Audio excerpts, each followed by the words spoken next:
everybody. Dear colleagues, I'm Ksenia Drozdova of the Operations Committee of Intersputnik International Organization of Space Communications, and I would like to welcome you at our next online event. Operations Committee is a universal platform united Intersputnik member states and signatories. Moreover, this is a practical, up-to-date platform. What is happening now? The world is coming out of the COVID-19 pandemic and lockdown period. This situation is not typical for us. That is why for our next online event, and we have invited a representative of satellite operations, national telecom regulators and satellite services providers in an interactive roundtable discussion on hot topic, COVID-19 pandemic, positive and negative impact on SatCom market and telecom landscape. This roundtable will be moderated by me and my colleague, Mr. Andrei Kirillovich, Director of Integration Project at RSCC. I would like to greet all the attendees and speakers for our online event. Andrew, please introduce our speakers. Thank you, Ksenia. I also would like to greet all the attendees and speakers of our roundtable discussion. So we have today 11 distinguished speakers representing broad types of players in our industry. So I will name all of them. So first we have Dimitar Dimitrov, Acting Director of Communication Directorate, the Ministry of Transport, Information Technology and Communications from Bulgaria. Then we have Amgalan Zandra, the Head of Spectrum Management Department, Communications Regulatory Commission of Mongolia, and Peter Koller, Economic Expert of National Media and Info Communications Authority from Hungary. So they represent the national telecom regulators. Then we have two general directors of satellite operators, Mr. Yuri Prokhorov, Director General of the Russian Satellite Communications Company, and Yuri Chorny, Director of Belintersat from Belarus. Then we also have representatives of satellite operators, Mark Guthrie, Chief Commercial Officer of Azercosmos from Azerbaijan, Onideth Oudomsak, the Manager of Satellite Marketing Department from Laosat, Lao PDR, and Mikhail Kernasovsky, the Head of Sales Department from Belintersat, Belarus. And also we have satellite service providers, and they are presented by Detlef Drews, the CEO, Chief Executive Officer of Fidoscript from Germany. Then Gultengis Tsedev, the Executive Director of SatCom LLC from Mongolia, and Munch Erdene Yadamsuren, the Chief Executive Officer of Mongolsat Networks LLC from Mongolia. Before we move on, I would like to note that all the attendees of the webinar are in the listen-only mode with microphones muted, except for the speakers mentioned above. So we plan to record this webinar session and publish it for further offline access. For the convenience of recording and to assure good voice quality and noise reduction, the number of the speakers at this event is limited. But you're always welcome to ask your questions in the chat to the Zoom conference, addressed to all or directly to me or other moderator. We will have Q&A session in the end of the webinar. So now we proceed directly into the content. Using my legal powers as a moderator, I will set the pace to our discussion by giving a brief overview what the satellite industry thinks on the pandemic situation. First slide, please. So a United States-based analytic agency specialized in their satellite sector, Northern Sky Research. So many of you know them very well and use their reports. So their short name is NSR. So this agency made a survey by interviewing top executives and experts inside the industry on the COVID-19 impact on satellite-related companies. So this report is open to public, and results are presented at these two slides. So what do we see here? Around 50% of respondents think that their company and satellite industry sector in general have been impacted heavily by COVID-19. And its impact will be also seen in the next couple of years.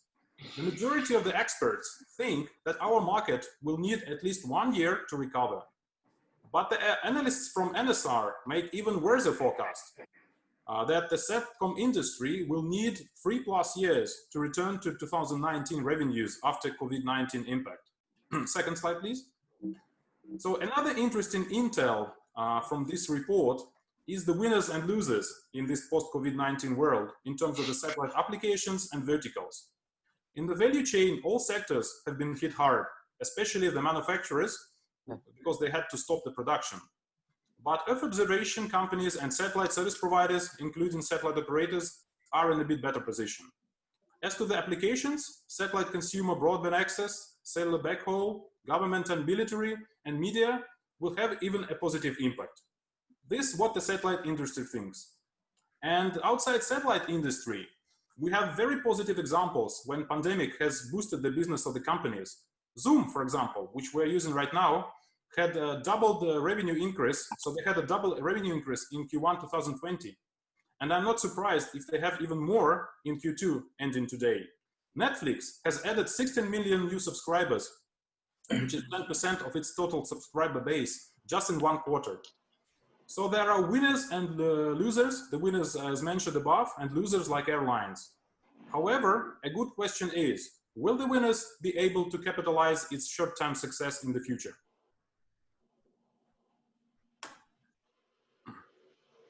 The purpose of the round table discussion is to understand what satellite and telecom industry thinks about this, and how Intersputnik Operations Committee and its interactive platform can be useful for satellite operation, national telecom regulators, and satellite services providers in framework of their business and administrative operation. And yeah, we will structure our roundtable discussion as follows. We will have 3 separate blocks of questions to satellite operators, national telecom regulators, and satellite service providers. Besides that, we have 2 general directors of satellite operators. We will start from the regulators because they represent national administration authorities who identify the policy and regulations, as well as monitoring the telecom sector in their country. So the question to a representative of national administrations is as follows. Could you please provide a short overview of the impact that COVID-19 and its consequences had on IT and telecom sector in your country? Has this required any regulatory changes or any other administrative actions? And I would like to address this question first to Dimitar Dimitrov, the Ministry of Transport, Information Technology and Communications, Bulgaria. Dimitar? Thank you, Mr. Kirovich. At first, I would like to say that Bulgaria has certainly taken measures at the national level to reduce the impact of COVID-19. Our government established a national crisis staff on 25th of February. On 13th of March, 5 days after the first case of COVID-19 infection, our parliament declared a state of emergency through the country. Many companies have shut down. Schools, large shopping malls, cinemas, restaurants, shopping events, etc. stopped to work. Many companies, ministries, restaurants, ministries, government agencies, and schools switched on to work at home. In this situation, citizens saw the great role of telecommunication. Data exchange, internet use, the use of these services and bit rate sharply increased. Most companies, including in IT and telecommunication sector, suffered losses due to the wide payment of products and services. The state of emergency was a challenge for people and leaders. They had quickly and flexibility to transform their overall way of life and work. In this situation, the weakness in the IT and telecommunication sectors were seen, the lack of sufficient high-speed connectivity through the country. This was especially visible in small and remote settlements where there was no optical connectivity. It was most critical in the education sector where there was a necessity of remote learning. I can say that Bulgarian telecommunication companies had a quick reaction, helping the society to work in the restrictive condition. For example, Telecom company donate satellite system for internet access to small settlements free of charge. Also, the company gave 500 tablets to students who have no terminal devices for access to mobile internet. In 10 days, this company expanded wireless internet access areas in 5 cities, covering the outermost part of these cities. Satellite operators have provided additional free of charge TV programs in their packages during the state of emergency. In this way, they helped people to fulfill the government's whole state at home. In general, the positive in the IT and telecommunication sector from COVID-19 was the fact that people understood the importance of communications in public life. Connectivity was improved. The established connectivity will continue to be used after the pandemic, and it can help for the future 5G networks. The advantages of satellite connectivity becomes more visible with providing short-term coverage to remote areas. The negative impact on the sector is presented by the rise in payment for services, which embarrasses the activities of companies. Some suppliers delay the delivery of equipment from other countries, and this stopped the implementation of the development plans. The COVID-19 pandemic has delayed the project of Bulgaria Sat operators, Bulgaria Sat, to build a terrestrial satellite network. The main business of the operator is direct-to-home TV and live TV broadcast from the venue. The company has the ambition to provide quality satellite TV under competitive conditions for program selection and flexible time for modification. It is important that this operator produce all necessary terrestrial equipment for the installation of the services, satellite antennas and digital receivers, which are hybrids and have ability to internet connection. In the period of COVID-19 pandemic, our ministry, as policymaker body, see no reason for regulation changes or other administrative action. My personal opinion is that we hold a honest and principled communication with operators in the sector. We try to meet their expectation in time to support development in the sector. For an example, I can point the reduced frequencies fees for satellite networks from next year. This will help in implementation of new satellite projects and keep the existing customers. Thank you for your attention. Yeah. Thank you, Mr. Dimitrov. That was very interesting. And I also give the floor for the answer to this question about the impact of the pandemic on the ICT industry to Peter Koller, National Media and Infocommunications Authority, Hungary. Thank you very much. I'm happy to participate in this webinar, and this is really,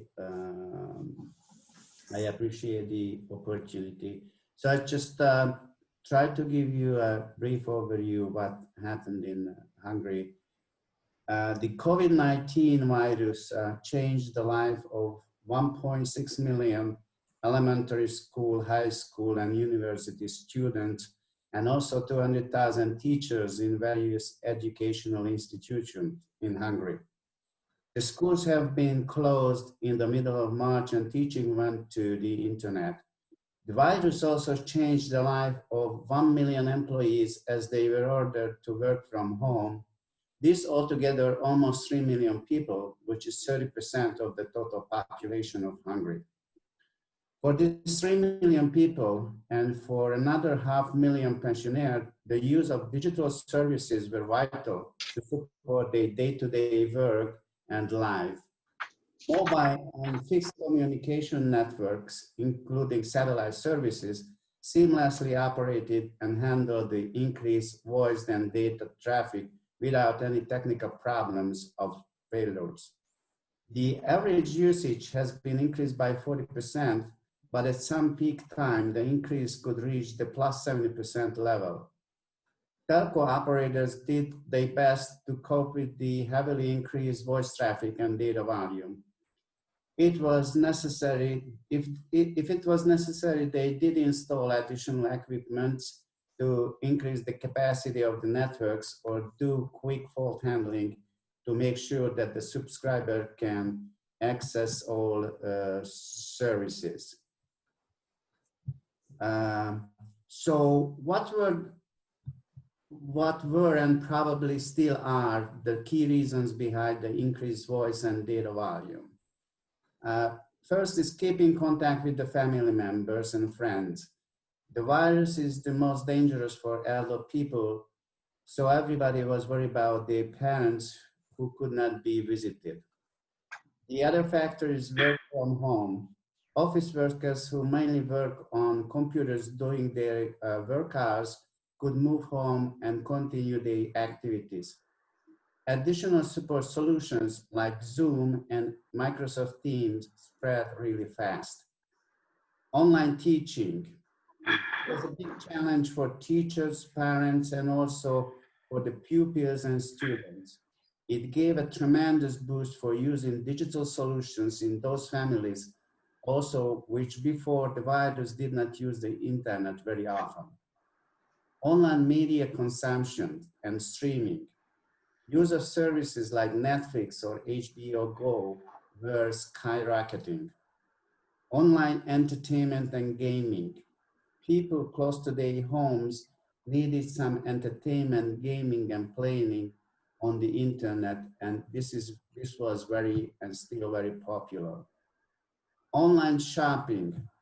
People reorganized their purchasing habits and more transactions moved to the internet. Web shop experienced heavy volume of orders, which had positive effect on their revenue and needed to team up with courier companies to fulfill the sharp increase of online shopping. Collaboration was fantastic.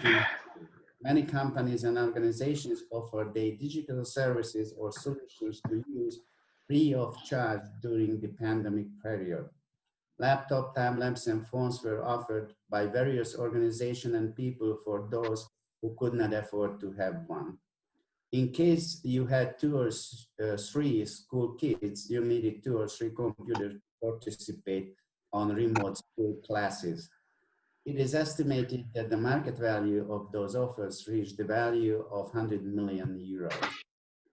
On the other hand, people also adjusted their behavior and started to use softwares and applications to be able to do remote working or learning. From the beginning of the emergency situation caused by the virus, the Hungarian regulator ordered home office for work for everybody with very limited and special reasons to visit any of the sites. The Hungarian government also made several measures to support digital administration. For example, the expired documents like IDs and driving licenses are valid during the pandemic situation, so nobody needs to visit public administration offices to renew their papers. In this period, the telco sector was focusing on to provide reliable and high quality services, so seamless operation was the #1 priority. Because of the market uncertainty, companies are delaying their investment decision.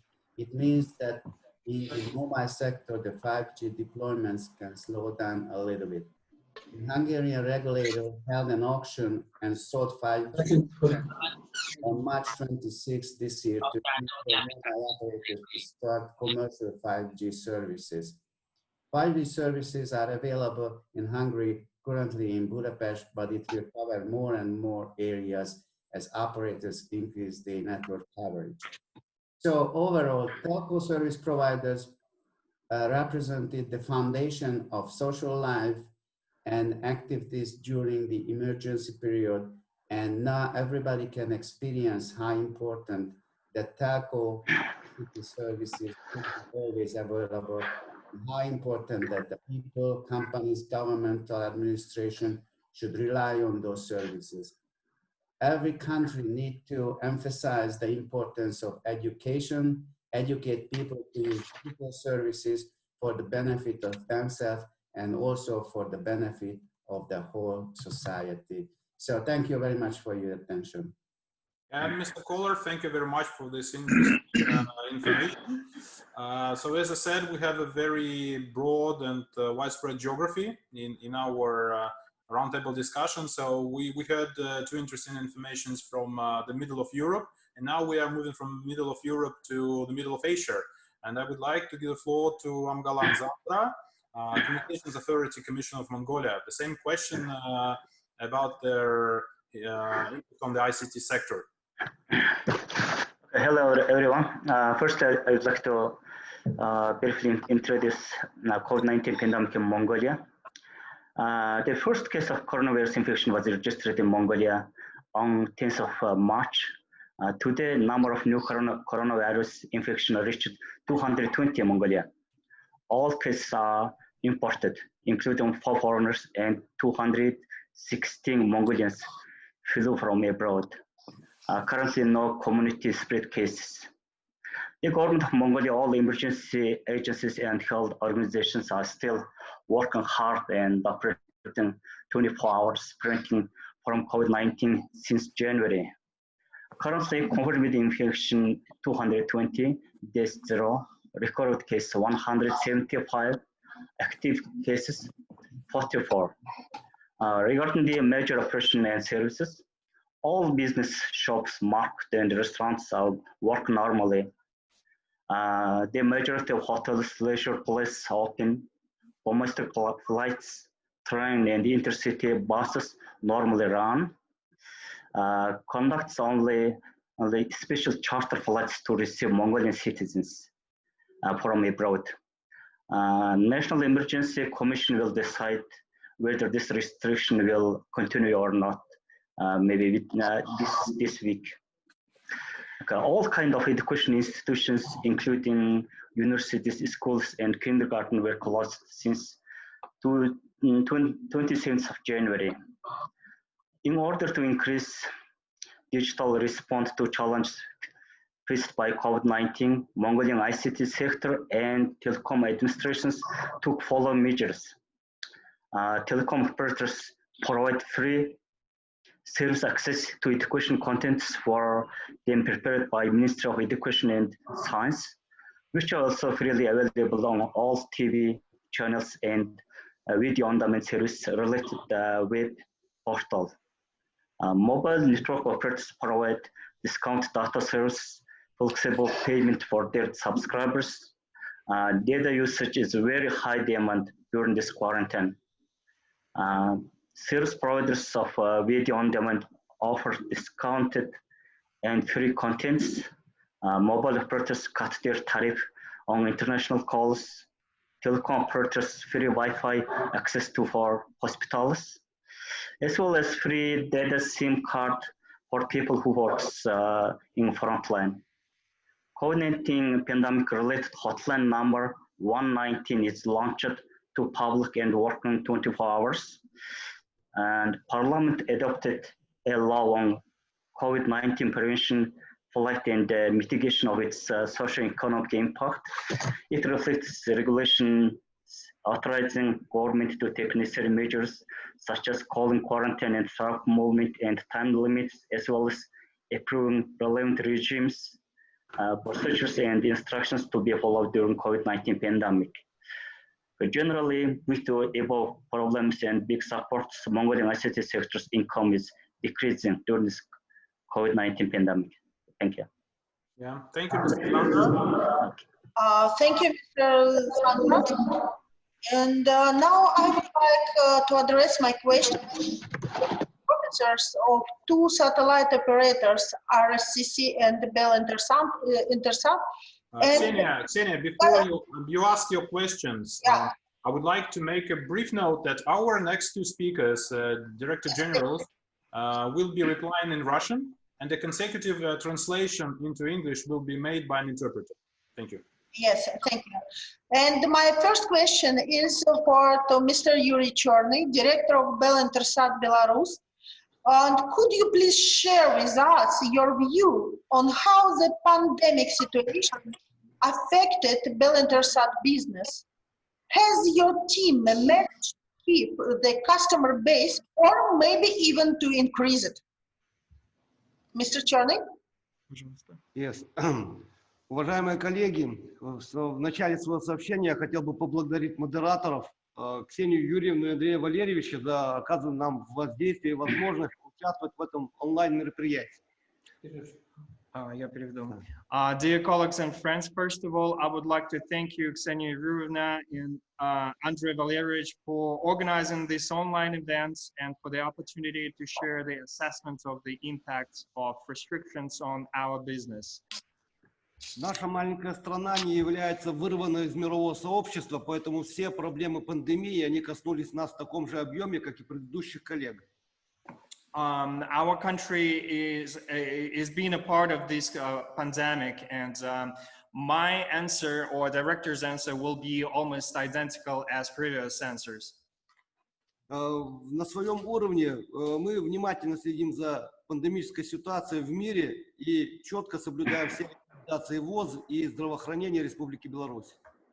The management of Intersat is closely monitoring the pandemic situation in the world, and we strictly follow the recommendations of WHO and the Ministry of Health of the Republic of Belarus. Когда данная проблема возникла в мире, мы четко понимали, что это пришло надолго, и начали предпринимать заранее ряд мер. When this pandemic occurred in the world, we faced it bravely, and we firmly understood it will stay with us for a long time. В самом начале мы определили, что есть две возможности влиять на ситуацию. Now, in the beginning, we determined that there are two options to influence the situation. Это сотрудники Белинтерсата. First of all, it's the employees of Intersat. И техническое оборудование, которое позволяет выполнять заказы и заключать новые договора. And the technical equipment that allow us to fulfill our obligations and contractual contracts. Какие меры были приняты конкретно на нашем предприятии, это в ходе семинара скажут мои коллеги.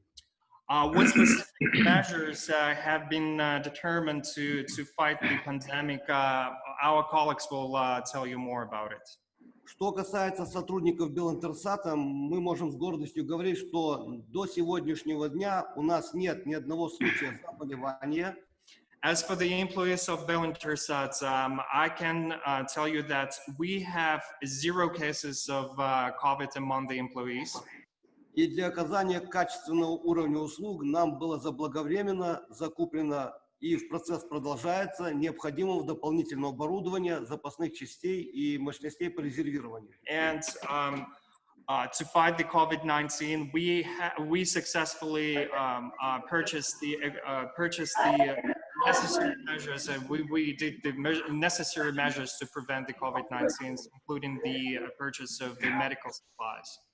Мы продолжаем анализировать и с помощью ваших данных, что на сегодняшний день имеет прирост в мире, какие услуги. We continue analyzing what factors are determining the growth of the satellite services in the world. И нарабатываем новые направления, чтобы нарастить свои возможности и услуги для клиентов. As well as we determined new ways to increase our sales in the sales of the services. Несомненно, имеются субъективные и объективные факторы, на которые мы можем или не можем в коей мере повлиять. Obviously, there are factors, subjective and factors that we cannot influence on. С одной стороны, рынок Беларуси маленький. First of all, one of the factors is that the satellite market of Belarus is too small. Сводится к работе нескольких операторов. And it's basically comes to a few operators. Однако ковид нам помог найти незанятые ниши на внутреннем рынке. At the same time, this COVID-19 disease helped us to find new niches in our markets. И мы провели пробное тестирование на незанятых сегментах. And we conducted new testing on available capacities. С другой стороны, субъективными является это негативное воздействие тех мероприятий, которые не позволяют нашим клиентам заключать контракты в связи с недофинансированием или пересмотром финансирования проектов. On the other hand, we have conflicts with the projects that experience underfinancing or experience some monetary problems. Мы всегда ставим во главу угла, что мы клиентоориентированная организация, и в любом случае пытаемся найти консенсус, который удовлетворит и нас, и наших потребителей. When it comes to our clients, we're always looking for ways to satisfy their needs, and they're number one for us. Не допустивши заболевания наших сотрудников, мы также не допустили снижения наших бизнес-показателей. Just because there are no cases of COVID-19 in among our employees, that actually did not negatively impact our financial results. Учитывая выступления коллег, которые выступали до меня, это позволяет нам понять новые направления, и 10 числа в данном месяце у нас будет на очень высоком уровне заслушиваться проблемы и перспективы развития спутника Белинтерсат.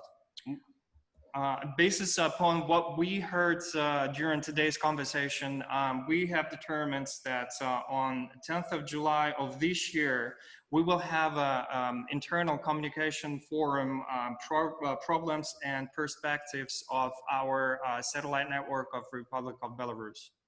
Несмотря на ситуацию ковида, мы нацелены на то и надеемся, что у нас все получится, даже уверены в этом, что мы не попытаемся, а нарастим клиентскую базу, расширим свои спектры услуг.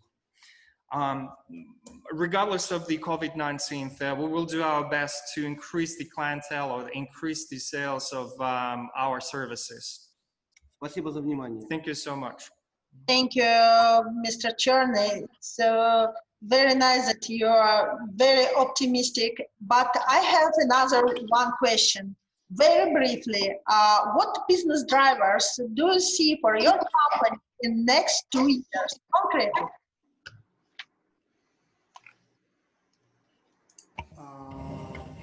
What we can say about it? I'm Mikhail Kernasovsky, head of the sales department, Belintersat. Nice to meet you, to all colleagues. Thank you. What we see that modern trends of satellite communication market develop dictate new conditions for operator to business.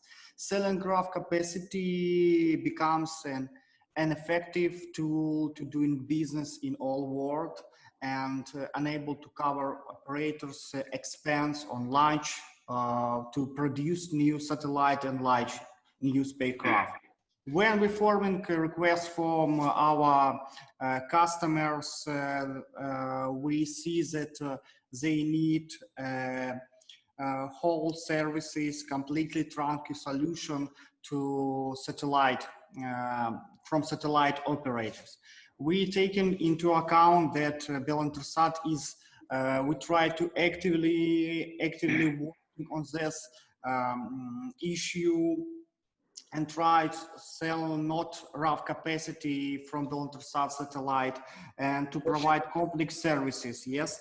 And we listen to needs from our customers, our clients, and we are working on projects that would allow the customer not only the rent capacity, as I said below, and get them a full range of services from calculation and selection and necessary equipment for them, and to installation and configuration it. Unfortunately, this project requires serious expense because we are a small satellite operator, and we try to find some investment from foreign companies and try to do some project together with some companies from another regions. We see the solution of this issue in the future participation with some big organization, and maybe it's Intersputnik. Thank you. Thank you. Thank you very much. It was very interesting. And now I would like to ask a question to Mr. Prokhorov, Director General of Russian Satellite Communications Company. Mr. Prokhorov, start the lockdown period in Russia happened at the same time with the shutdown of Ka-band payload on Express IM-6. And we know that during this period, a great job has been done with by an international cooperation between the Russian, American, European operators. This was network migration to other RSCC satellites. And the question is, what was the most difficult in teleworking between various teams from different continents in different time zones? The question, have you managed the restore customer services?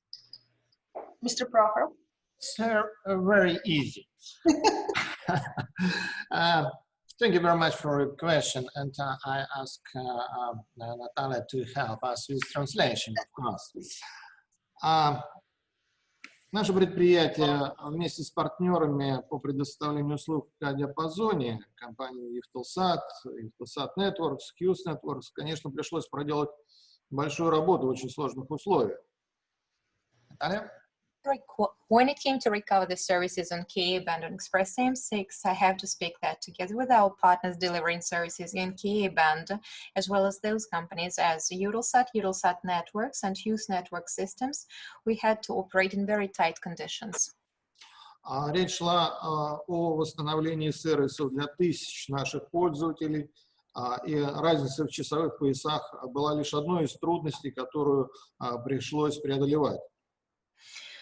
So we have to speak in this particular case about recovering services for thousands of end users, and the time difference was one of the minor issues which we had to overcome. После отключения транспондеров диапазона на космическом аппарате Express IM-6 технический персонал, отвечающий за перевод сетей, работал действительно круглосуточно, и был выполнен колоссальный объем работ, который требовал онлайн-общения с не только с нашими потребителями услуг, но и с представителями компании Hughes Network System. When Ka-band transponders on Express IM-6 were switched off, we had to, the technical team of RSCC had to work online 24 hours a day, non-stop, because like I said, first of all, we had to face the time difference, and secondly, we had to organize effectively the work of different teams from different companies, including Hughes Network Systems. Российский офис компании Hughes Network оказывал неоценимую помощь и поддержку нашим специалистам. И действительно, начало перевода сетей совпало с началом периода самоизоляции в России. Hughes Network System office in Moscow provided a considerable amount of support to our specialists, and like Ksenia has mentioned, the beginning of the switching of transponders coincided with the lockdown period in Russia. Это стало еще одним вызовом, и начало перевода сети действительно совпало с началом периода самоизоляции. Это стало еще одним вызовом для ГПКС и наших партнеров, оказывающих услуги связи. So that was one of the biggest challenges for RSCC and for our partners delivering services in Ka-band. Дело в том, что значительную долю наших конечных заказчиков, работавших на аппарате Express IM-7, составляли юридические лица. Well, the issue is that the considerable amount of customers working on Express IM-6 are legal bodies. И с одной стороны существует контрактное обязательство, которое нужно выполнять, и жесткие контрактные обязательства по восстановлению. А с другой стороны, представители заказчиков зачастую были не способны предоставить допуск на свои объекты для перенастройки оборудования из-за ограничений, накладывающихся вирусной ситуации. On one hand, there are contractual issues, like you might imagine, because our partners are tied by contractual issues. But on the other hand, like you might imagine, due to some certain circumstances, very often the access to the objects to reconfigure the equipment was very limited because there was a lockdown and physically they were not able to do that. Плюс проблемы с логистикой, также вызванные периодом режимом самоизоляции. Это касалось как перемещения людей, так и перемещения грузов. Well, there were some logistics issues as well coming in our way because it referred to both people having access to the premises and secondly, delivering the equipment to the right place and in the right timing. Что касается восстановления клиентских сервисов, то зона обслуживания космического аппарата «Экспресс АМ-6» в К-диапазоне была сконфигурирована в свое время настолько хорошо, что, чтобы ее заменить, мы вынуждены были переводить заказчиков одновременно на 3 различных космических аппарата нашей группировки. If we're speaking about recovery of customer services, then I have to say to the proud of RICC that the service area of Express M6 and Kia band was tailored so well that in very tight conditions, we had to reconfigure services and to transfer services simultaneously on 3 different satellites of RICC in orbit group, including Express AB1, Express AM5 satellite. Помимо тех абонентов, которых мы переводили на аппараты АМУ-1 и АМ-5, работающие в К-диапазоне, для части пользователей на севере Красноярского края в Сибири была специально развернута сеть в К-диапазоне на спутнике Экспресс АМ-33, позиции 96,5 градусов. Besides Express MU1 and Express AM5, both satellites have got coverage areas in Ka band. We also very quickly managed to organize a backup service in Ku band in Krasnoyarsk area. But on the other satellite, like I said, there were 3 satellites, so that was the 3rd one, Express AM33, operating in 96.5 degrees east. Благодаря слаженным действиям и усилиям специалистов ГПКС, наших партнеров по предоставлению услуг в К-диапазоне, а также компании Eutelsat и Eutelsat Networks и Hughes Network, на сегодняшний день мы сохранили порядка 70% абонентской базы, работавшей на спутнике Экспресс АМ-6. Thanks to a very well-coordinated work and operations coming from RICC technical team, RICC partners delivering services in Ka band on the territory of the Russian Federation, as well as the efforts coming from Eutelsat Networks and Hughes Network Systems teams, we managed to transfer approximately 70% of the customer base operating previously on Express AM6, and we're very close to finish this process.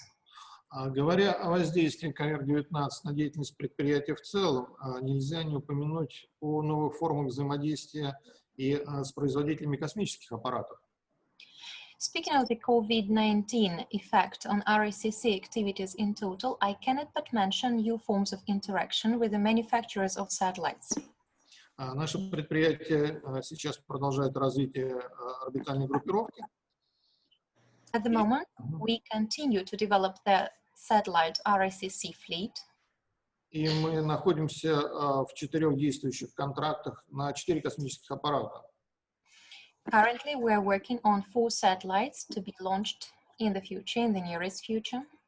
2 из этих космических аппаратов сейчас находятся на космодроме Байконур и, надеюсь, будут запущены в этом месяце, а 2 на заводе производителя.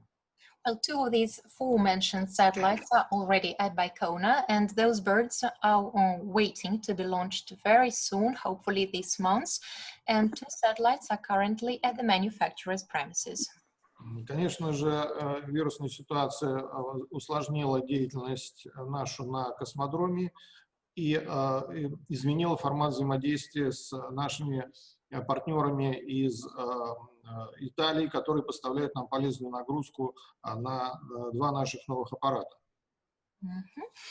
When we're speaking about COVID, I cannot but mention that this pandemic has significantly affected the way we interact with our colleagues, first of all from Italy, because you know that the payload for those satellites that are already at Baikonur and 2 more that are at manufacturers' premises, the payload is manufactured by our Italian colleagues, so we had to adapt to the new conditions of interaction. И сейчас достаточно успешно осуществляется взаимодействие итальянских специалистов из Рима со специалистами из Красноярска, и наши 2 новых аппарата строятся в соответствии с графиками. So we managed to recover, back on the track, I have to say, and Italian colleagues together with Krasnoyarsk colleagues got back to working effectively on manufacturing, and they got back to all the operations that were suspended and put on hold during the pandemic. Надеюсь, совместными усилиями специалистов нашего предприятия «Космическая связь», Роскосмос, Thales, Alenia Space Italy, все задачи будут успешно решены, и мы в ближайшее время получим новые возможности по расширению бизнеса. I do believe that in the interaction between Roscosmos, TAS Italia team, as well as Krasnoyarsk team and RSCC team, together we managed to fight with all the difficulties that come into our way, and we managed to jump onto the new possibilities if we happen to have any. Спасибо большое за ваше внимание. Thank you, Mr. Prokhor. And very briefly, what business drivers do you see for your company in next 2 years? It's very short. First of all, of course, mobile satellites communications. Во-первых, везде, на суше, на море и в воздухе, там, где нельзя решить вопрос оптикой или проводами, будет востребована спутниковая связь, и рост будет продолжаться в ближайшие годы, мы не сомневаемся. А что касается новых перспективных направлений развития, это интернет вещей, это беспилотное вождение различного рода объектов, то есть суда, автомобили и воздушный транспорт. И, конечно же, если говорить уже про видение наших предприятий пути развития, это увеличение доли услуг с добавленной стоимостью, то есть движение вверх по вертикали оказания услуг и приближение точки оказания услуг пользователю. Don't worry, I'm good. So basically, the key answer to your question is that we place high stakes on global mobile satellite communications, because we can see that there is the key incontestable advantage, speaking about the mobile objects, all those moving objects for maritime, land, aeronautical applications. So it's a huge segment for us as far as we can see it in the perspective of the nearest few years and far than that. Second of all, it's going to be unmanned driving. And third of all, it's going to be development of Internet of Things and value-added services, because RSCC priority is to cut down the distance between RSCC as the service provider, as the satellite operator that provides best top quality services to our customers, to the end customer. So for us, our priority is to make this distance between RSCC and our customers the shortest as possible, the easiest and the less troublesome. Доступность, качество – это то, что будет определять цену и долю рынка, я думаю, в ближайшие годы для спутниковой связи. Well, I believe that availability and quality are two parameters that are going to shape the telecommunications market very soon. Спасибо. Thank you. Yeah, thank you, Mr. Prokhorov. And now we continue with satellite operators. And my question to Azerbaijan, Laosat, and Belarus is as follows. How COVID-19 pandemic and its consequences, lockdown, closed borders, working from home, and etc., have influenced your business as a satellite operator? Have you noticed any increase of traffic volume from your customers? What applications were in high demand, and what applications ceased activity during this period? Will this situation have a positive or negative impact on SatCom market in your country? So these are actually multiple questions, but the general question that you can share any information with us regarding how was your operation and business affected during the pandemic. And I would like to start with Mark Guthrie, Azerbaijan, from a very beautiful country on Caspian Sea shore, Azerbaijan. So Mr. Guthrie, Azerbaijan is doing business actually not only in the Middle East, but in Europe, in Africa, so in different continents. So please share how your business was affected. Okay, thank you very much. And thank you for allowing me to participate in this event. From an Azerbaijan and Azerbaijan perspective, I think first of all, like every business and every organization, we've been greatly impacted by the COVID-19 pandemic. One of the things obviously we've been taking very seriously is the health and welfare of our employees and also supporting the missions of our customers. From a employee perspective, we've had regular testing to ensure that everybody's healthy and fit and well. We've had to do, like every organization, remote working and change our working practices and business processes and procedures in order to accommodate the changes in those requirements. Obviously, operating satellites means that we have to have a 24/7 business. So we've had to change the way we do that from both a space operations center and a network operations center. That means we've had to have 2 remote sites with 2 distinct teams not meeting in order to minimize the contact and the physicality required to operate the business. So that's greatly impacted the way that we've done business. And obviously it's changed the way we've done business and probably came up with different solutions that previously we wouldn't have had explored. I think also from a company point of view, we've tried to ensure we supported the local Azerbaijan community with various initiatives in order to use our expertise and knowledge to help the local community in Azerbaijan, whether that's through funding, through missions like welfare and meetings and help. Then we've tried to do that as well in order to impact the local community and support people in that respect. From a business perspective, like everybody else, we've been impacted. We've seen an increase in, internet usage, which I think is fair for everybody to have said that. But I think from as you said, we operate not just in Azerbaijan, in the CIS region, in Africa and the Middle East and Europe.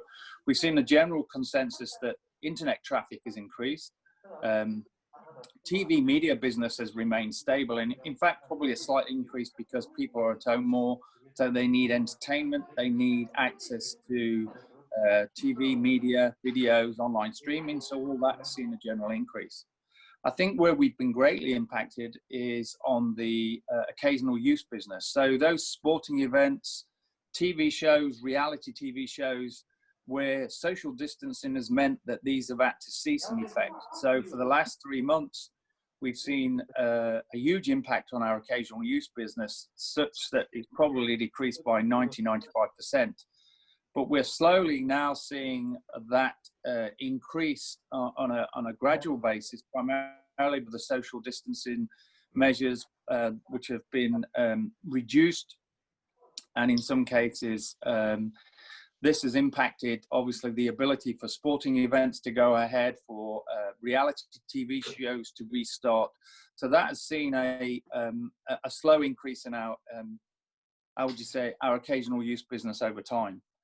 I think also we're seeing, and I think you pointed out on the NSR report, where Earth observation satellites are obviously in demand because of the movement and tracking of, various activities related to the virus. Telecommunication satellites, which we operate too, are obviously seeing an impact in terms of, as I said earlier, on the internet side of the business. What we should be doing, obviously, is also looking at how we make internet access more available to the masses, but also making sure we've got a resilient network to support both our customers and also, the local industry in that respect.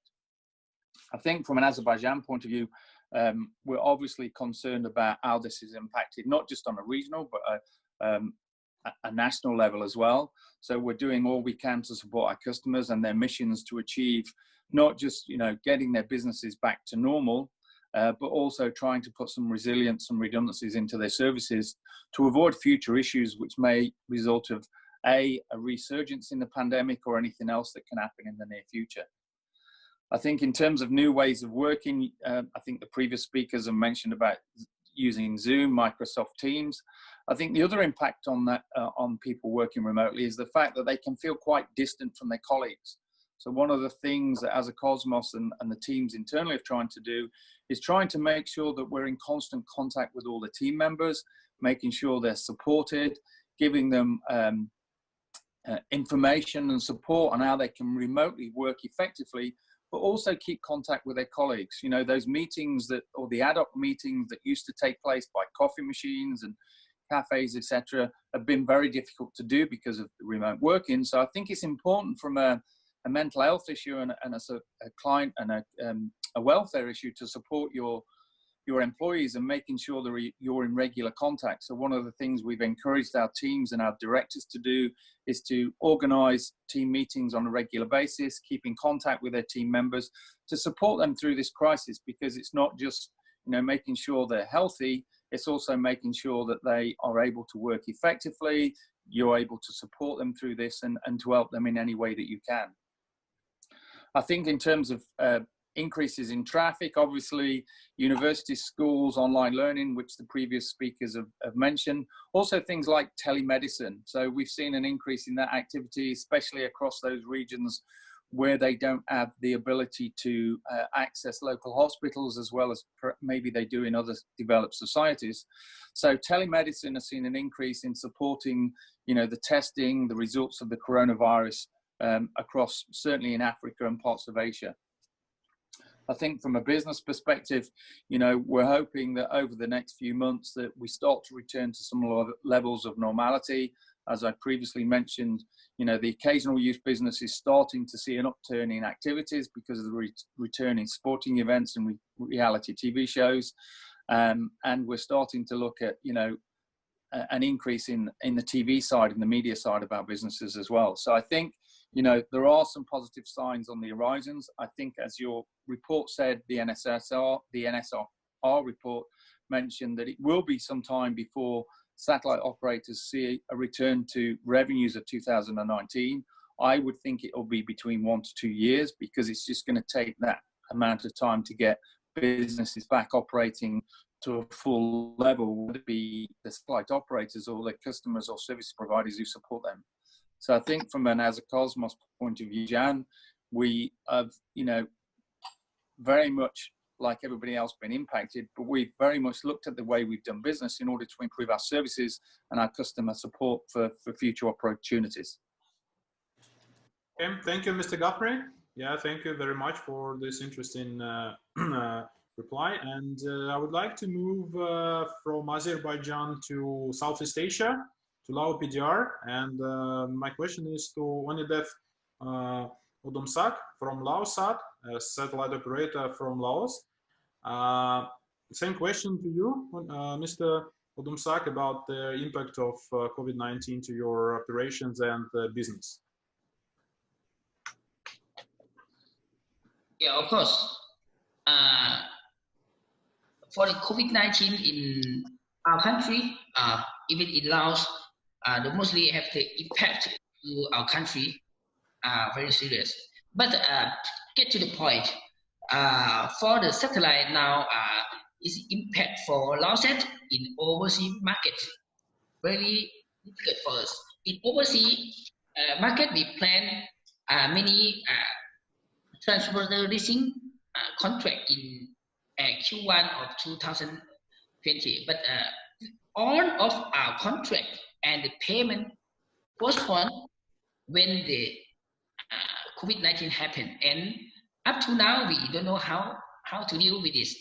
For our existing customer in Laos and overseas, we just can do only postpone the payment for them to find how we can do in the future. But anyway, in Laos domestic, because Laos is a small country, only 7 million population and the landlocked country, so it is good, not good, lucky for Laos that we can control the COVID-19 in Laos very quickly. There's only 19 cases of the patient in Laos. And in Laos, only our customer, television customer, and the other used through the visa system also keep their business smoothly, not get the impact for the COVID-19. But the consequence is that the payment term for them, because of all of economic have the influence, so it is hard for us to collect the payment term. But anyway, in these serious situations, our law set new television channels, there's education channels to deal with the COVID-19 when the school and student stay at home, cannot do the study or the study activity.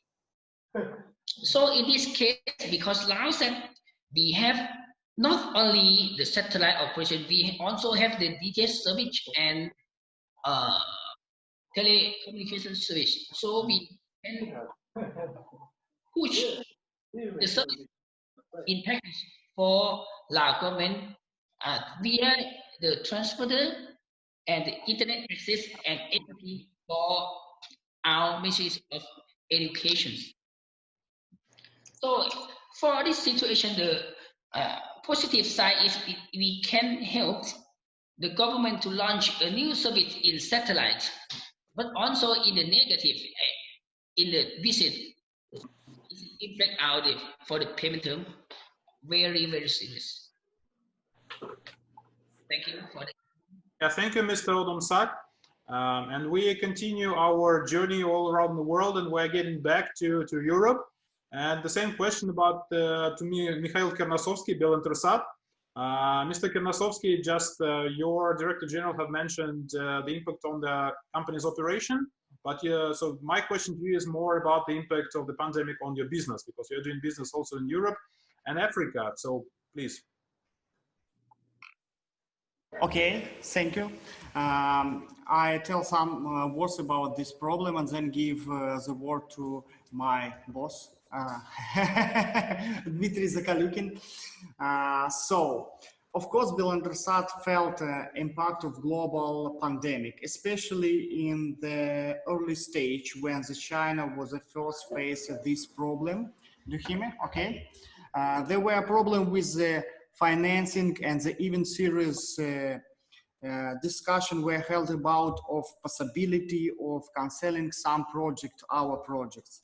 As much as we could, we are looking for way to out of this situation. We offer our clients deferred payment, did not charge any penalties, and went toward the client in case there was need to revise the contract and price. There were similar situation in our all beams in all regions where we provide services. There were problems with payment somewhere because banks didn't work, and in Africa and Europe, all for whole period of pandemic. So we keep in mind this fact that the budget of many projects has been revised, and view of current global situation and financial capability of our clients. In addition, some projects have been put on hold. It's bad situation for our business, but we see the future of this situation in a new agreements and contracts from the Africa, because the market can't hold over time. It can push in new ways and have a new solution on the African market or European market.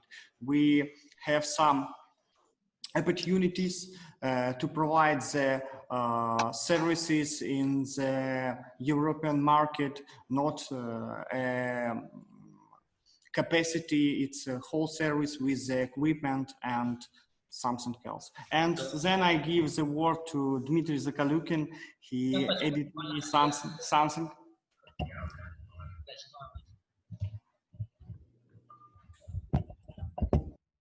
Здравствуйте, уважаемые коллеги. Good afternoon, dear colleagues. Я немножко чуть-чуть в сторону отойду от этого вопроса и хочу, наверное, начать с того, что как мы начали свои мероприятия во время пандемии.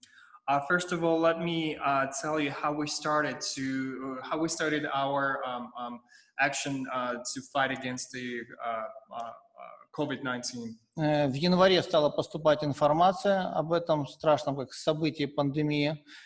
First, we started to receive the information about this pandemic in January. Информация поступала по разным каналам, как средства открытой информации, так и официальные источники. The various channels, open channels, and also official states channels. И мы понимали, что воздействие может быть просто катастрофическим для нашего бизнеса. And we firmly understood that, realized that the impact could be catastrophic to our business. И мы сразу же сделали акцент о том, что правильный анализ информации – это залог нашего успеха.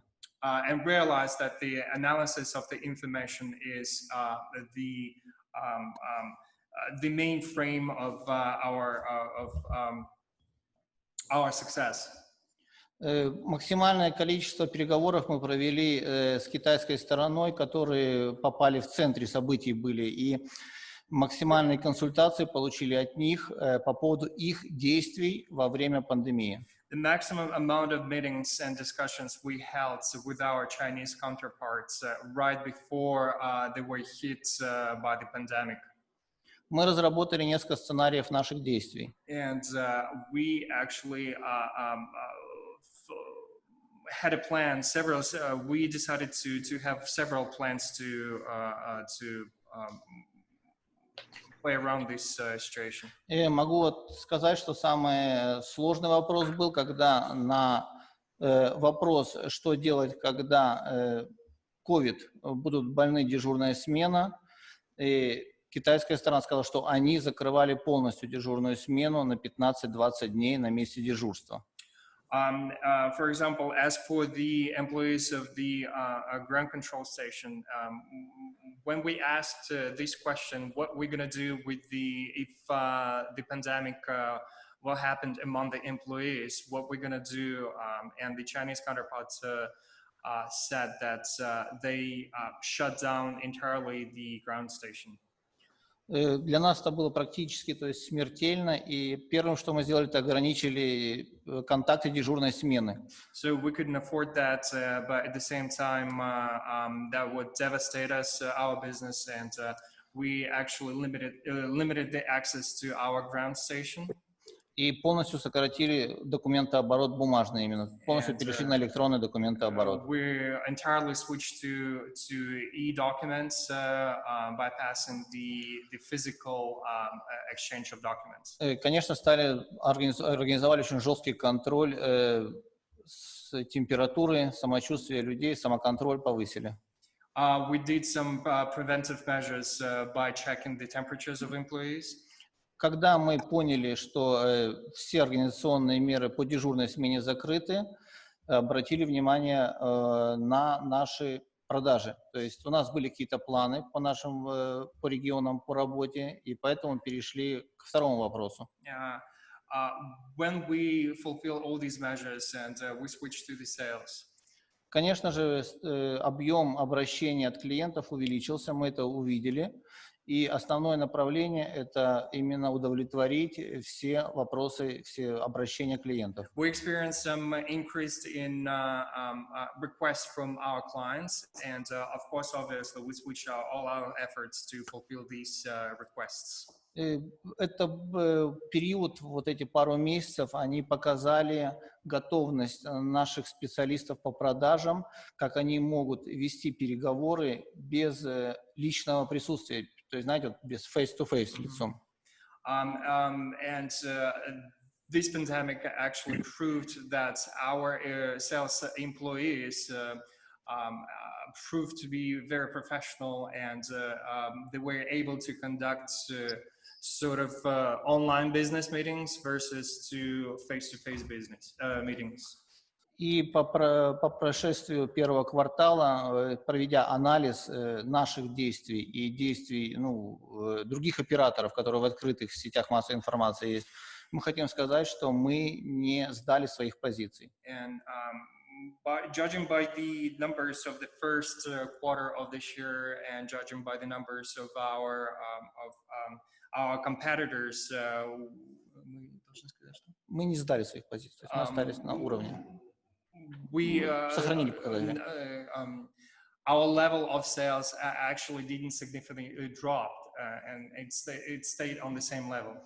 Время, то, которое у нас появилось сейчас, то есть люди перестали передвигаться, меньше стало встреч личных, мы стали усиленно заниматься анализом наших прошедшей деятельности и рассмотрением перспективных направлений спутниковой отрасли. Due to less of traveling, we actually allow ourselves to analysis of current situation and future projects. Dmitry, so Dmitry, so we have some other people also too. So I would ask you to. Прошу прощения, поэтому и закругляя свой ответ, как бы хочу сказать, что влияние мы ощутили, мы его, я уверен, сдержали первый удар наш, который оно нанесло, и уже ко второй волне, которой весь мир сейчас говорит, мы уже более подготовлены. So, and to close the statement, Dmitry says that we're ready to face the second wave if it happens. Спасибо. Thank you. Okay, thank you, Dmitry. And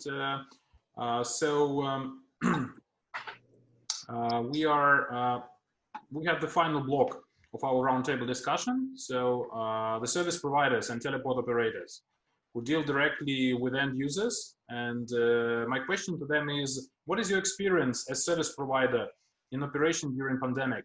Did you have any shortage of equipment or problems with installs? Any changes on the customer's demand? Any changes of traffic volume and patterns? For example, huge number of VPN sessions.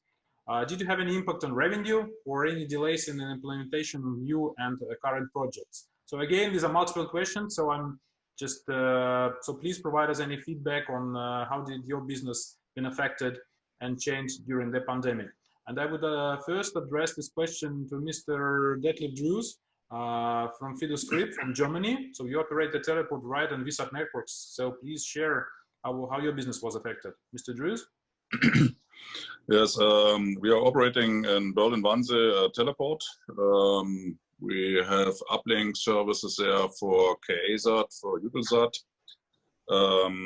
We have to divide our business in three parts. One is our national business in Germany. This is mostly for the government. Over Eutelsat, we have, of course, end users in KA band. What we faced is that we have increasing of links on our platform. So this means the capacity was temporarily not enough to supply perfect service to the end user. This is physical border, and we faced this.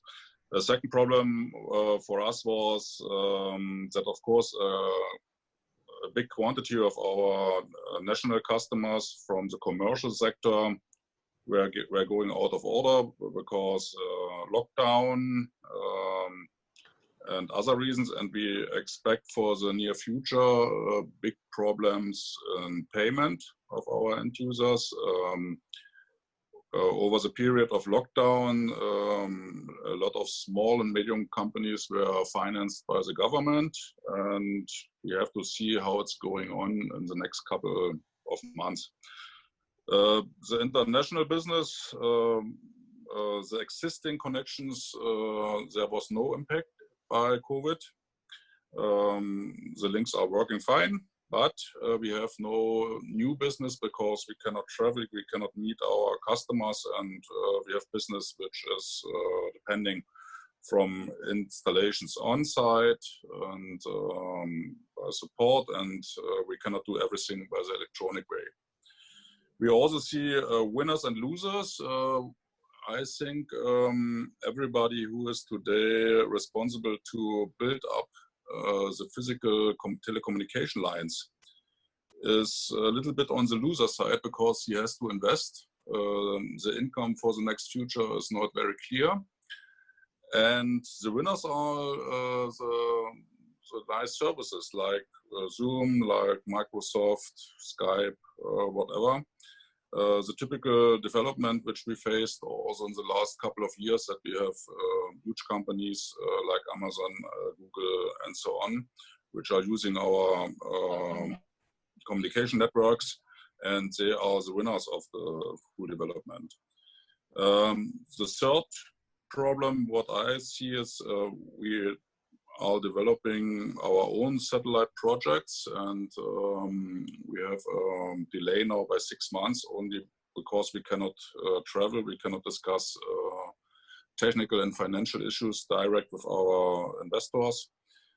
So we expect another 1 month delay, and so we will launch our projects even together with Intersputnik. We have to talk not earlier than in August this year. So what is a parallel development which makes things also difficult is we have absolutely no idea about the commercial development concerning to the new satellite networks like Starlink, Amazon, and so on. And this makes the planning process very difficult.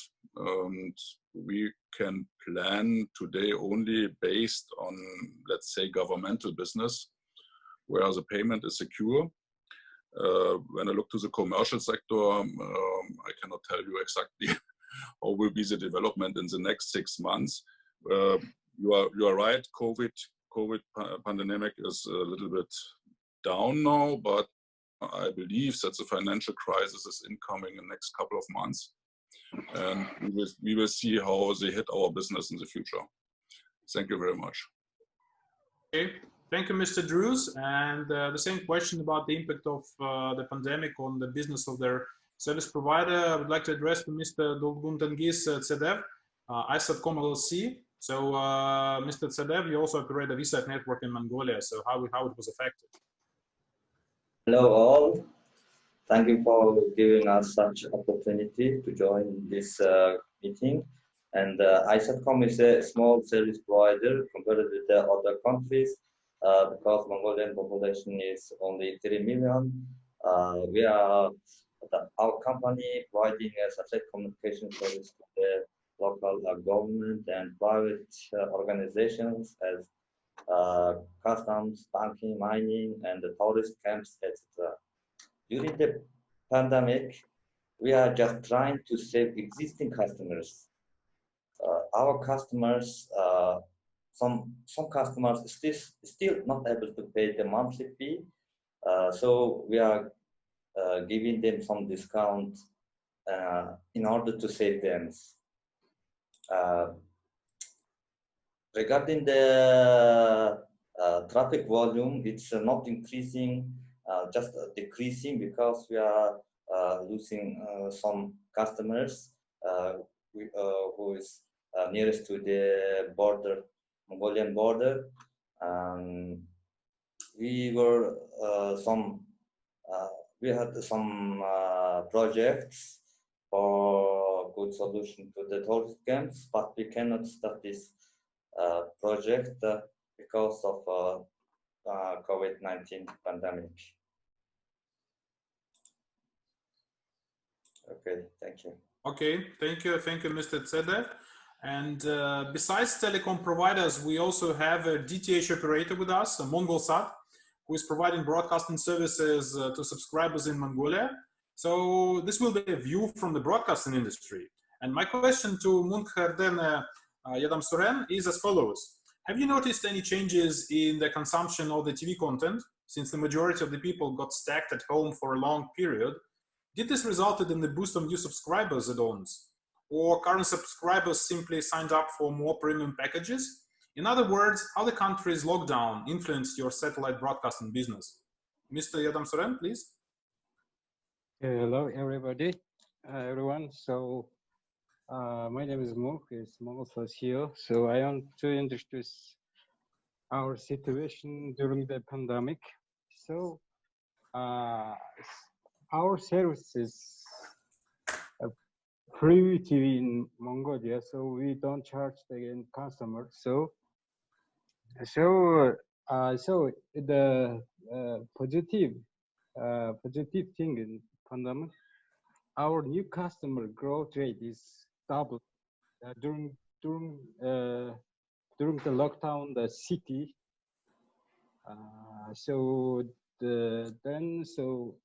our customers want the more good contents. We want to watch the good contents, good TV shows, but we are working on this. So, so this is the pandemic is inflicted our business, so growing the new customers. It is positive things towards positive side. So our business, our new customers is increased by during the pandemic. Yes. Okay, thank you, Mr. Adamsuren. And dear colleagues, it seems we have discussed all issues related to the COVID-19 and the industry. So in the end, I would like to ask you the same short question as Ksenia Drozdova has asked the CEOs of RSCC and Belarus. Very briefly, in a few sentences, because we are limited in time, could you please give us a snapshot?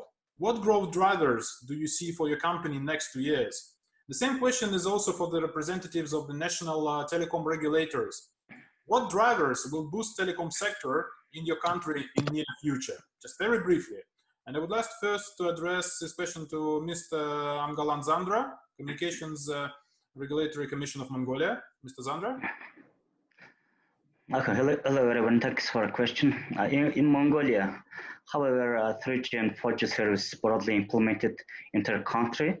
The promotion of broadband access is key policy and regulatory issue still today. Currently, Mongolia administration is working on this development policy and regulation issue of the broadband access. As well, Mongolian administrations will support and introduce following 3 main forces which are shaping this future telecom.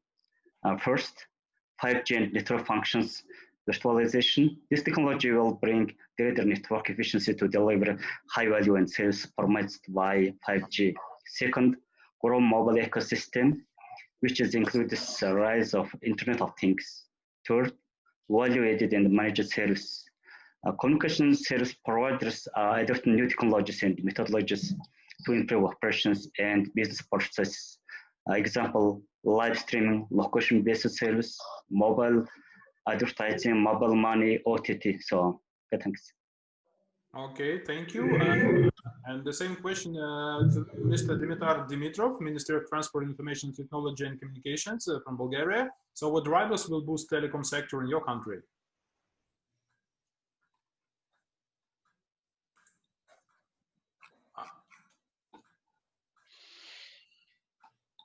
Sorry, we don't hear you.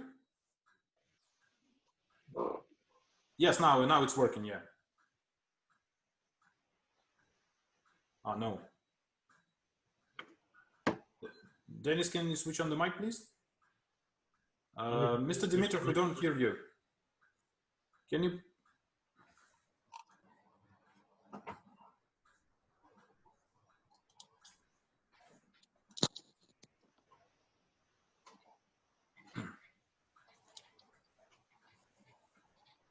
I think, okay, I think we have some technical issues. Dennis, can you fix this? Okay, Mr. Dimitrov will try to fix it, and we will give you the floor a little bit afterwards. So we'd like to address the same question to Mr. Peter Koller from National Media and Info Communications Authority of Hungary. So what about the drivers in the telecom sector in Hungary? Mr. Koller? Yeah, thank you. I hope you can hear me. Yes, perfect. Super. The primary driver for the telecommunication industry is data. So if we take a look at what's going on in the world, is that we still experience heavy increase on the data usage. And that increase is going to continue. And this pandemic era also provided us a feedback that even we can look for more data usage as we using streaming services, as we using teleworking services, teaching over the internet. So telecom operators need to upgrade their network to provide the necessary capacity for the end user to do all the things which went to the internet in recently. 5G and the development of the mobile networks is going to be a big driver for the telecommunication industry, and not for just for the mobile service provider, but also for the fixed provider who need to provide fiber optic connections to be able to serve the data increase and provide backhaul services. This is also true for the microwave connections, which needed to be provided where fiber is not available, and also satellite companies to provide connection where geographically fixed connection can be installed. And the whole industry is moving toward the heterogeneous network, which usually called HETNets, which is a combination of mobile, fixed, satellite, Wi-Fi networks. So I think that's gonna be the driver in a next couple, 2-3 years. Thank you. Okay, thank you, Mr. Kohler. And Mr. Dimitrov, let's try again. So Okay. Yeah, now it's working. Yeah, thank you. So the same question about the ICT drivers in ITC sector in Bulgaria. Okay, only a few sentences.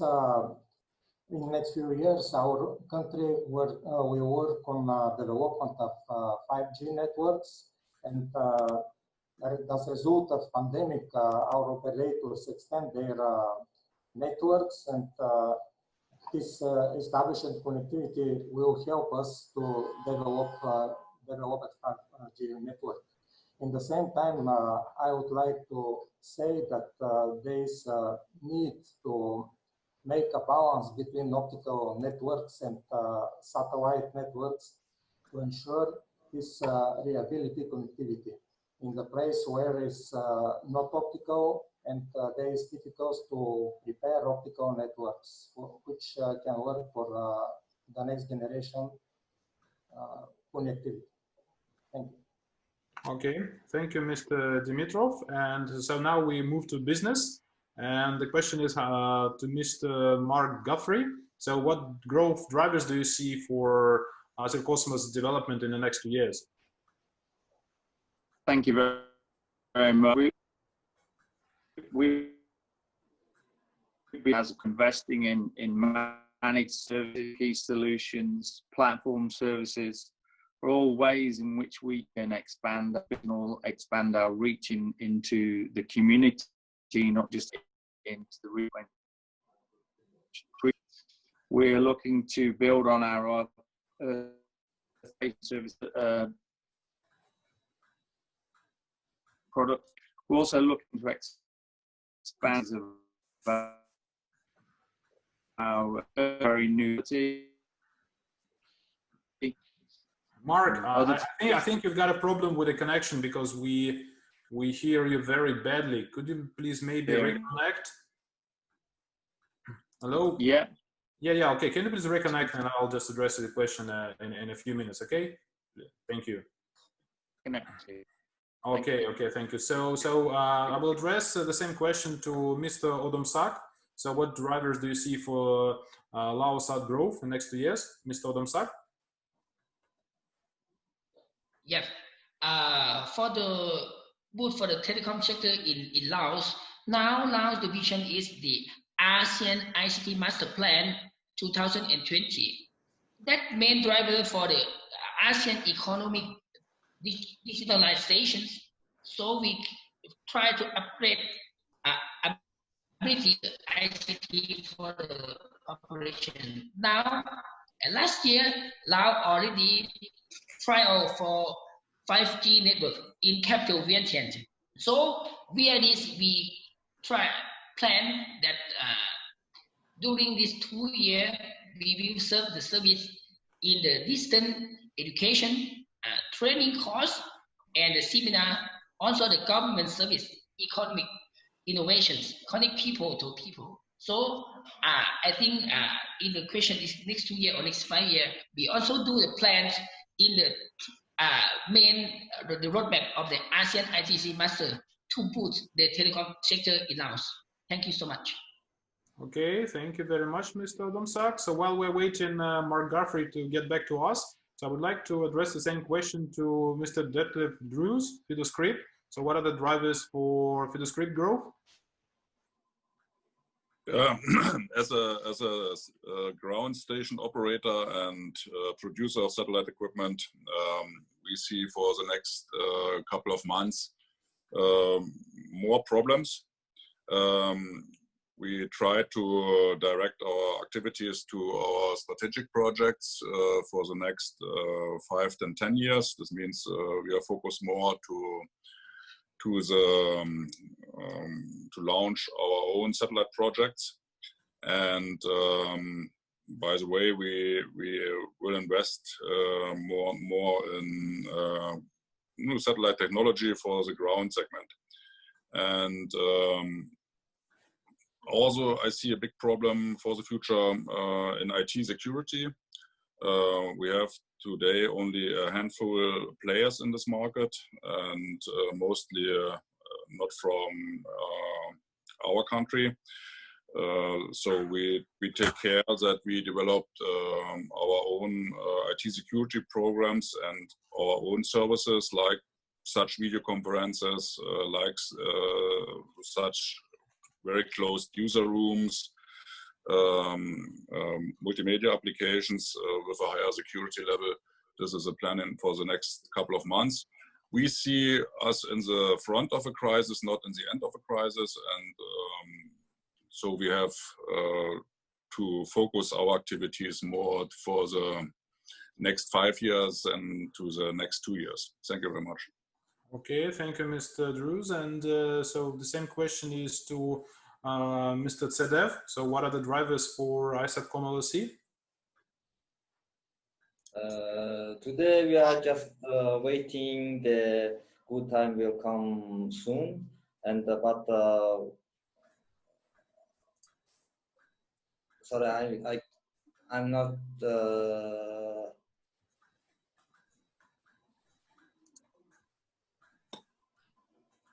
Hello. Hello. Yes, yes, we hear you. Please continue. Oh, okay. Okay.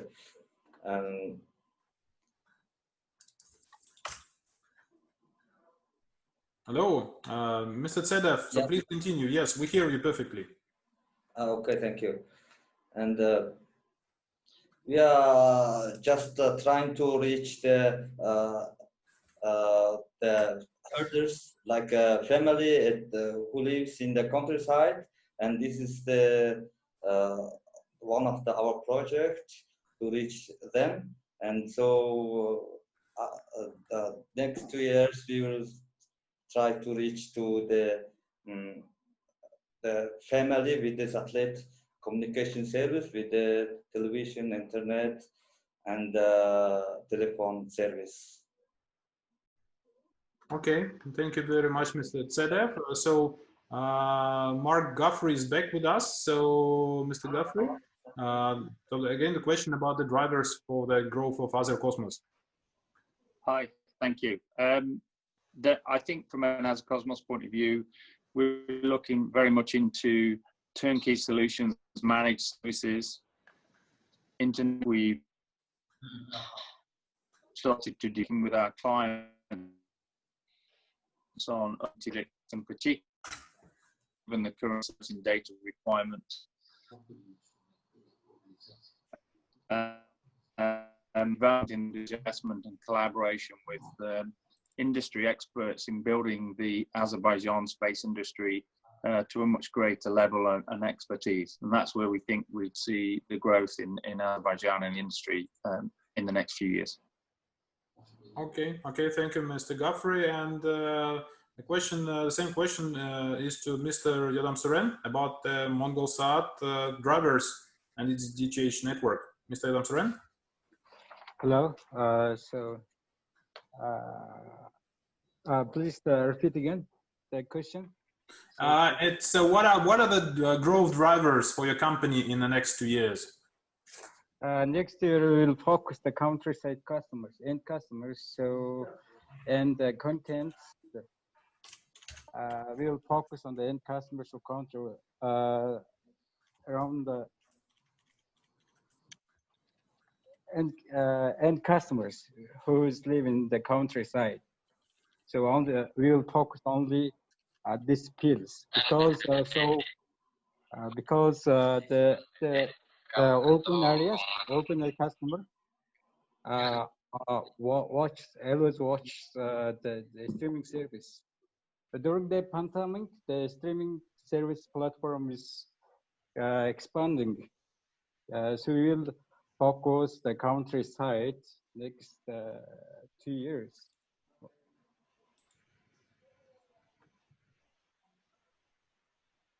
Okay. Okay, thank you, Mr. Damsuren. So we have finished our general agenda, and now we had a few minutes for Q&A. Okay, so do we have any questions? Well, actually, I don't see any. So in case since we don't have any questions, I would like to announce that this roundtable is closed. And on behalf of moderators, RSCC and Intersputnik Operations Committee, I would like to thank all the speakers and attendees, and of course our PR team who was behind the curtains preparing this online event. As said before, so the recording of this event will be published on Intersputnik Operations Committee website, www.intersputnik.online. So we will continue our online events, so please stay tuned on the email blasts by Intersputnik Operations Committee, as well as by SatCom Rus and K-band Digital Societies. Thank you very much. Goodbye.